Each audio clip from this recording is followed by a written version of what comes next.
Hey guys, welcome back. Today I'm going to make a pen using this kind of artificial ivory. Gonna make a pen for a buddy, world-class traveler, great guy, big inspiration to me, so I think he's going to enjoy it.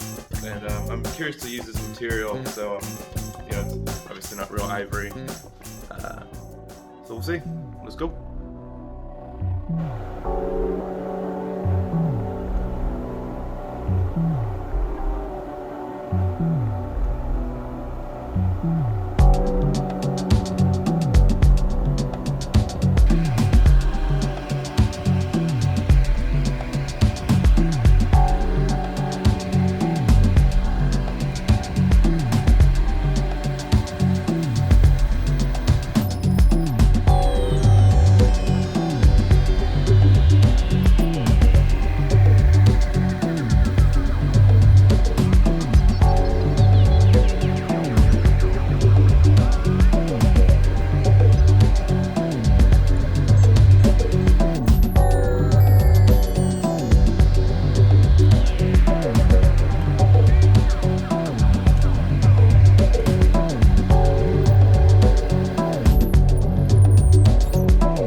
So that was terrifying.